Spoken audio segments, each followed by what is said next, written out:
ನಮಸ್ಕಾರ ಕನ್ನಡಿಗರೇ, ಎಲ್ಲರಿಗೂ ನನ್ನ ಪ್ರೀತಿಯ ಯೂಟ್ಯೂಬ್ ಚಾನಲ್ PR ಯೂಟ್ಯೂಬ್ ಚಾನೆಲ್ಗೆ ಪ್ರೀತಿಯ ಸ್ವಾಗತ. ಎಂಥ ಒಂದು ಸುಸಂಸ್ಕೃತ, ಸಾಂಸಾರಿಕ, ಸುಂದರ, ಮನೋರಂಜನೆಯ ಚಿತ್ರ ಬಿಡುಗಡೆ ಆಗುತ್ತಿಲ್ಲ. ನಿಜಕ್ಕೂ ಈ ತರ ಚಿತ್ರಗಳು ಕನ್ನಡ ಚಿತ್ರರಂಗದ ಆಸ್ತಿಗಳು. ಯಾವುದು ಆ ಚಿತ್ರ? ಬನ್ನಿ ಸಂಪೂರ್ಣವಾಗಿ ಆ ಚಿತ್ರದ ಮಾಹಿತಿ ಮತ್ತೆ ಆ ಚಿತ್ರದಲ್ಲಿ ನಡೆದ ಘಟನೆಗಳ ಬಗ್ಗೆ ನಾನು ನಿಮಗೆ ಹೇಳ್ತೀನಿ.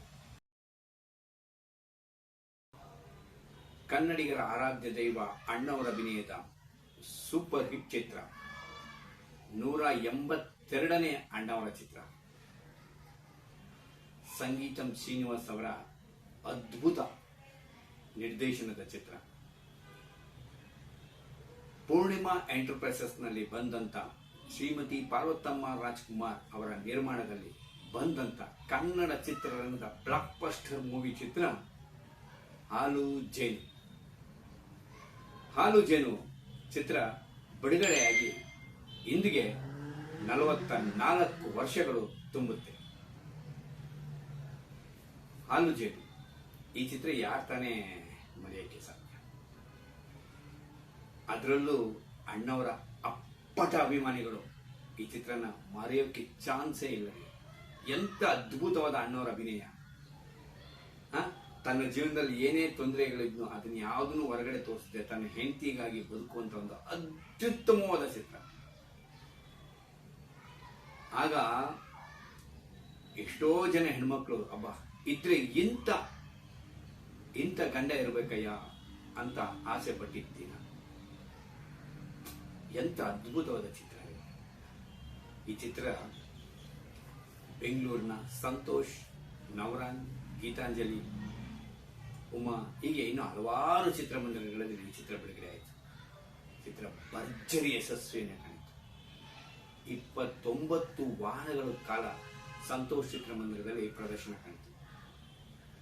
ಕನ್ನಡ ಚಿತ್ರರಂಗದ ಬ್ಲಾಕ್ ಬಸ್ಟರ್ ಮೂವಿಗಳ ಸಾಲಿಗೆ ಬಂದು ನಿಂತು. ಕೆಲವೊಂದು ಪಾಯಿಂಟ್ಗಳನ್ನ ಮಾತ್ರ ನಾನು ಹೇಳ್ಬಿಡ್ತೀನಿ. ಈ ಚಿತ್ರ ಬಿಡುಗಡೆ ಆಗಕ್ಕೆ ಮೊದಲು ಚಿತ್ರಮಂದಿರ ಯಾವುದು ಅಂತ ಇಡೀ ಅಭಿಮಾನಿಗಳಿಗೆ ಗೊಂದಲ ಇತ್ತು.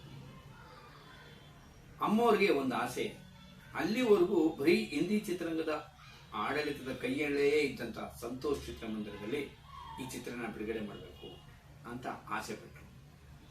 ಆದರೆ ಆಗ ಅಲ್ಲಿ ಹಿಂದಿ ಚಿತ್ರರಂಗದ ಅಮಿತಾಬ್ ಬಚ್ಚನ್ ಅವರ ಒಂದು ಚಿತ್ರ ಅಲ್ಲಿ ಪ್ರದರ್ಶನ ಕಾಣ್ತಾ ಇತ್ತು. ಆಗ ಈ ಹಿಂದಿ ಚಿತ್ರರಂಗದ ಡಿಸ್ಟ್ರಿಬ್ಯೂಷನ್ಗಳು ಇಲ್ಲಿ ನಮ್ಮ ಚಿತ್ರ ಓಡ್ತಾ ಇದೆ, ನಾವು ಕೊಡಲ್ಲ ಅಂತ ಒಂದು ರೆಗ್ಲೈನ್ ಎಲ್ಲ ಮಾಡ್ತಾರೆ. ಆಗ ಅಮ್ಮವ್ರಿಗಿಲ್ಲ, ನಾನು ಇಲ್ಲೇ ಮಾಡಬೇಕು ಅನ್ನೋ ಒಂದು ಹಠ ಶುರು. ಸುಮ್ಮನೆ ಸಂತೋಷ ಅಂತ ಅಮ್ಮವ್ರು ಸುಮ್ಮನೆ ಬಾಯಿ ಬಿಡ್ತಾರೆ ಅಷ್ಟೇ. ಅಭಿಮಾನಿಗಳೆಲ್ಲ ಸಂತೋಷಕ್ಕೆ ಮುದುಕಿ ಆಗ್ತಾರೆ.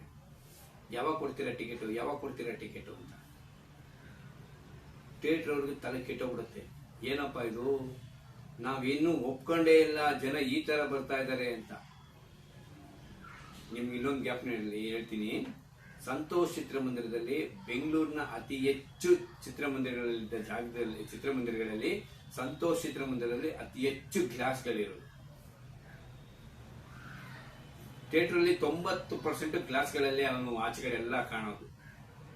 ಅವನಿಗೆ ಭಯ ಶುರುವಾಗುತ್ತೆ. ಏನಪ್ಪಾ ದೊಡ್ಡ ಗ್ಲಾಸ್ಗಳು, ಈ ತರ ಅಭಿಮಾನಿಗಳು ನಾನೇನು ಟಿಕೆಟ್ ಕೊಡಲ್ಲ, ನಾನು ಹಾಕಲ್ಲ ಪಿಕ್ಚರ್ ಅಂದ್ರೆ ಹೊಡೆದಾಕಿ ಬಿಡ್ತಾರೆ ಅನ್ನೋ ಭಯ ಶುರುವಾಗುತ್ತೆ. ರಾಜ್ಯ ಸರ್ಕಾರಕ್ಕೆ ಈ ವಿಷಯ ಗೊತ್ತಾಗುತ್ತೆ. ಟಕ್ಕಂತ ಪೊಲೀಸ್ ಅಧಿಕಾರಿಗಳು 2 ಜೀಪ್ನ ತಂದಲ್ಲಿ ಹಾಕ್ತಾರೆ. ದೊಡ್ಡ ಜೀಪ್ಗಳು ಸಂತೋಷ್ ಥಿಯೇಟರ್ ಮುಂದೆ ಬಂದು ನಿಲ್ಲತ್ತೆ. ಅಲ್ಲಿಗೆ ಸಂತೋಷ್ ಚಿತ್ರಮಂದಿರದ ಮಾಲೀಕರು ಹಾಗೂ ಆ ಚಿತ್ರ ಅಲ್ಲಿ ಅಮಿತಾಬ್ ಬಚ್ಚನ್ ಅವರ ಚಿತ್ರ ಪ್ರದರ್ಶನ ಕಾಣ್ತಿತ್ತಲ್ಲ, ಆಗ ಆ ಚಿತ್ರದ ಡಿಸ್ಟ್ರಿಬ್ಯೂಟರ್ಗೆ ಭಯ ಶುರುವಾಗುತ್ತೆ. ಓಹೋ, ಇದು ನಮ್ಮನ್ನ ಉಳಿಗಾಲ ಇಲ್ಲ ಅಂತ. ಆಗ ಅವರು ಯಾವುದೇ ಮರು ಮಾತಿಲ್ಲದೆ ಚಿತ್ರಕ್ಕೆ ಹಾಕಕ್ಕೆ ಪರ್ಮಿಷನ್ ತಗೊಂಡು ಚಿತ್ರನ ಪ್ರದರ್ಶನ ಮಾಡ್ತಾರೆ. ಆಗ ಅಭಿಮಾನಿಗಳು ಇಲ್ಲ, ಇದಕ್ಕೆ ನಾವೇನಾರ ಮಾಡಲೇಬೇಕು, ಇವ್ರು ಇಷ್ಟು ಆಟ ಆಡ್ಸಿದ್ರ ಮೇಲೆ ನಾವೇನಾರ ಮಾಡಬೇಕು ಅಂದ್ಬಿಟ್ಟು ಅವತ್ತು ಅಲ್ಲಿದ್ದಂತ ಕಟೌಟ್, ಅಣ್ಣವರ ಕಟೌಟು ಬೃಹತ್ತಾಕಾರದ ಕಟೌಟ್ನ ಅಲ್ಲಿ ಹಾಕ್ತಾರೆ. ಸುಮಾರು 80ರಿಂದ 100 ಅಡಿ ಇರಬೇಕು ಅಂತ. 80 ಅಡಿ ಅನ್ನೋದು ನನ್ನ ಒಂದು ಮಾಹಿತಿಗೆ ತಿಳಿದ ಪ್ರಕಾರ.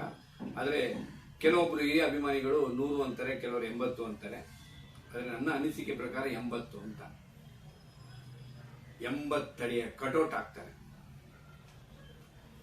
ಮೆಜೆಸ್ಟಿಕ್ನ ಆ ಕಡೆ ಈ ಕಡೆ ಸುತ್ತಮುತ್ತ ಎಲ್ಲ ಜನ ಬರ್ತಾ ಇದ್ರೆ ಅಣ್ಣವರು ಬ್ಯಾಗ್ ಹಾಕೊಂಡಿರೋ 80 ಅಡಿ ಕಟೌಟ್, ಹೂವು ಹಿಡ್ಕೊಂಡಿರೋ ಕಟೌಟ್ ನೋಡ್ಬಿಟ್ರೆ ಜನಕ್ಕೆ ಎಲ್ಲಿಲ್ಲದ ಆನಂದ ರೀ.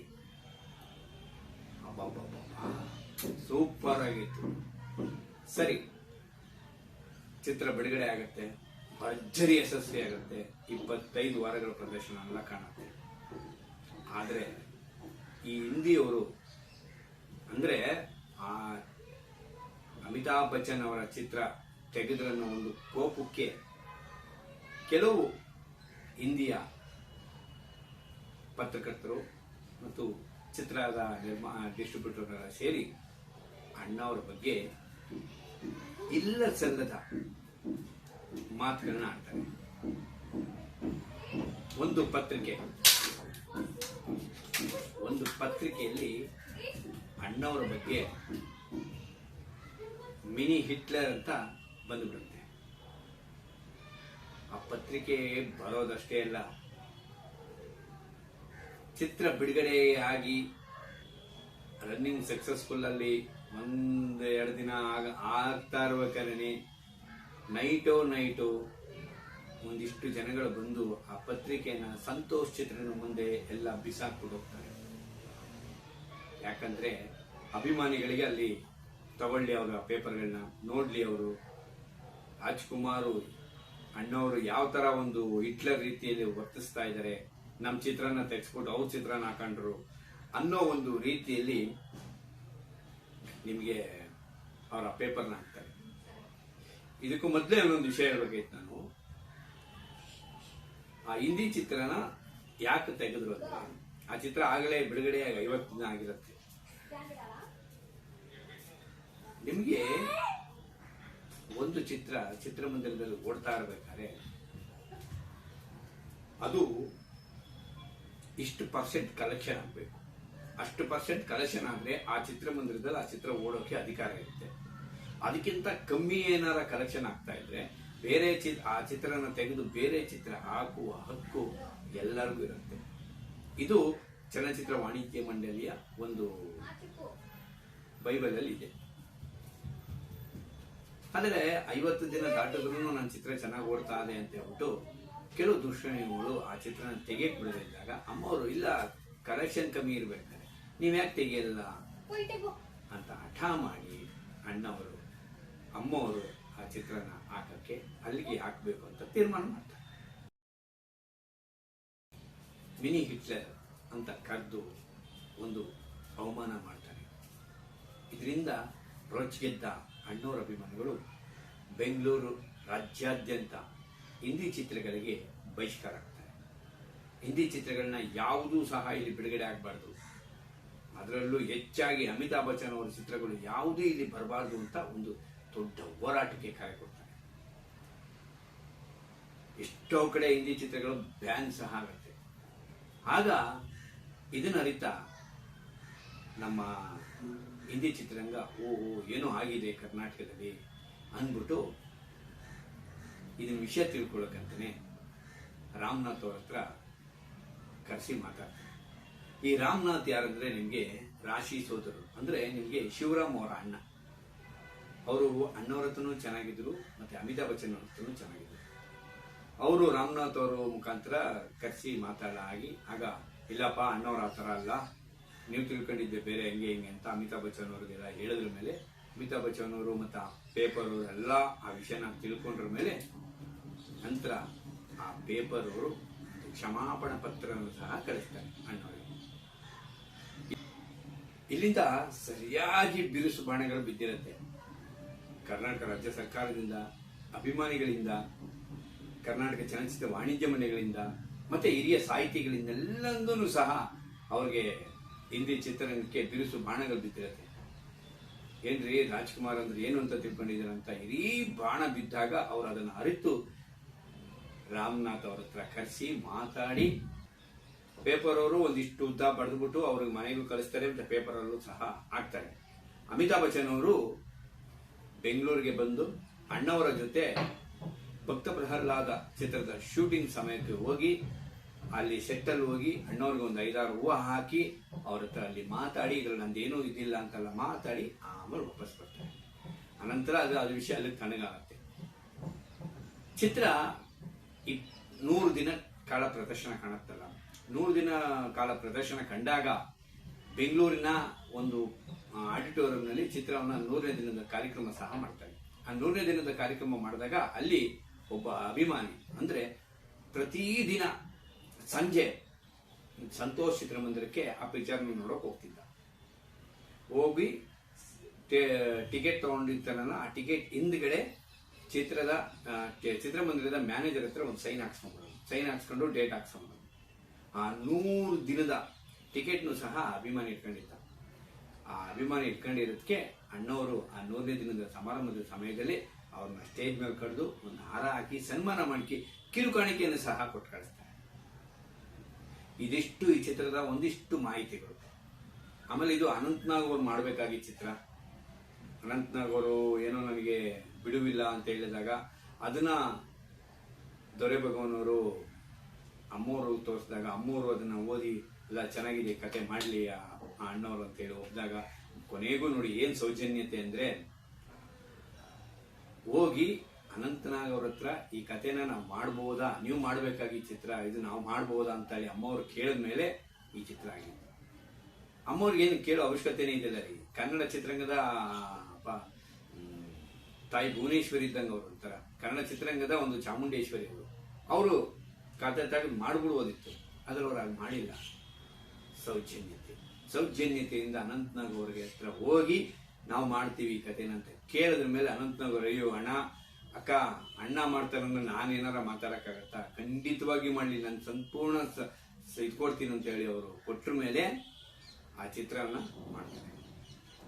ಬನ್ನಿ ಈಗ ನಮ್ಮ ಹಿರಿಯ ಅಭಿಮಾನಿ KV ರಾಜಣ್ಣ ಅವ್ರ ಬಗ್ಗೆ, ರಾಜಣ್ಣ ಅವರು ಈ ಚಿತ್ರದ ಬಗ್ಗೆ ಒಂದಿಷ್ಟು ಮಾಹಿತಿಗಳನ್ನ ನಿಮ್ಗೆ ಹೇಳ್ತಾರೆ. ಅದೇನು ಅಂತ ಕೇಳ್ಕೊಂಬರೋಣ. ನಮಸ್ತೆ. ಹಾಲು ಜೇನು ಅಣ್ಣವರ ಸೂಪರ್ ಹಿಟ್ ಚಿತ್ರ ಬಿಡುಗಡೆಯಾಗಿ ಇವತ್ತಿಗೆ 44 ವರ್ಷ ತುಂಬುತ್ತೆ. ಹೌದು. ಹಿಂದೆ ಹಾಲು ಜೇನು ಬಿಡುಗಡೆ ಆದಾಗ ಹೇಗಿತ್ತು, ನೀವೇನೇನು ಮಾಡಿದ್ರಿ? ನಾವು ಅಂದರೆ ನಮ್ಮ ಥಿಯೇಟ್ರು ನಮ್ಮ ಥರದ ಅಭಿಮಾನಿಗಳು ಎಲ್ಲ ಇವು ಹಾಲು ಜೇನು ಆ ಹೆಸರು ಕೇಳಿದ್ರಲ್ಲಿ ಎಷ್ಟು ಅಂದರೆ ರುಚಿ ಎಲ್ಲ ಇದೆ, ಹಂಗೆ ಎಲ್ಲರಿಗೂ ಸಿಕ್ತು. ಯಾಕೆಂದರೆ ಸಂಗೀತಂ ಶ್ರೀನಿವಾಸರಾವ್ ಅನ್ನೋ ಒಬ್ಬ ಹೊಸ ನಿರ್ದೇಶಕರು ನಮ್ಮ ಚಿತ್ರರಂಗಕ್ಕೆ ಬಂದರು. ಅಣ್ಣವ್ರಿಗೂ ಫಸ್ಟು, ಕನ್ನಡಕ್ಕೆ ಫಸ್ಟ್ ಅವರು ಏನು ಮಾಡಿದ್ದಾರೆ ವಿಶೇಷ ಅಂತ. ಅದರಲ್ಲಿ ಏನು ಗೊತ್ತಾ, 82 ಸಿನಿಮಾ ರಿಲೀಸು, 27/5/82, ನವಂಬರು 1ನೇ ತಾರೀಕು 81ನೇ ಇಸ್ವಿ ಪೂಜೆ ಆಗಿದ್ದು ಕಂಠೀರವ ಸ್ಟುಡಿಯೋದಲ್ಲಿ. ಇಡೀ ನಮ್ಮ ಏನಿದ್ದು ಸಿನಿಮಾದಲ್ಲಿ ಇದ್ದಂಥ ಅಣ್ಣವ್ರ ಜೊತೆ ಮಾಡಿದ್ದಂಥ ನಾಯಕಿರುಗಳೆಲ್ಲ ಇದ್ದರು ಅವತ್ತು. ಸರಿತಾ ಅವರಿದ್ದರು, ಮಾಧವಿ ಅವರಿದ್ದರು, ನಮ್ಮ ಕನ್ನಡ ಚಿತ್ರರಂಗದ ಹೀರೋಗಳು ಎಲ್ಲ ಇದ್ದಾರೆ, ಸುಮಾರು ಜನ. ರಾಜ್ಯೋತ್ಸವ ಬೇರೆ ಅಲ್ಲೇ ಆಚರಣೆ ಮಾಡೋಣ ಅನ್ನೋ ಥರ ಮಾಡಿದ್ರು. ಎಲ್ಲಿ ಅಂದರೆ ಸ್ಟಾರ್ಟಿಂಗ್ ಹೋಗುವಾಗಲೇ ಒಂದು ಬಲಗಡೆಗೆ ಗಾರ್ಡನ್ ಥರ ಇದೆ, ಅಲ್ಲಿ ಒಂದು ಸುಮ್ಮನೆ ಇದಾಕ್ಬಿಟ್ಟು ಪೆಂಡಾಲು ಅಲ್ಲೇ ಮಾಡಿದ್ರು. 1ನೇ ತಾರೀಕೆ ಮಾಡಿದ್ದು ನಮ್ಗೆ ಚೆನ್ನಾಗಿ ಗೊತ್ತು. ಆ ಒಂದು ಇದಕ್ಕೇನೆ ರಾಜ್ಯೋತ್ಸವನೂ ಅಲ್ಲೇ ಮಾಡೋಂಗಾಗುತ್ತೆ ಅಂತ ಅವತ್ತು ಹೋದ್ವಿ. ಅವತ್ತೇನು ಮಾಡಲಿಲ್ಲ, ಬರೀ ಬಂದವ್ರಿಗೆ ಸುಮಾರು ಒಂದು 2-3 ಅವರ್ ಎಲ್ರಿಗೂ ಮಾಲೆ ಹಾಕೋದು ಕರೆಯೋದು ಇದೇ ಆಗೋಯ್ತು. ಅಲ್ಲಿ ಫೋಟೋ ಮಾಮೂಲಿ ಪೂಜೆ ಆಯಿತು.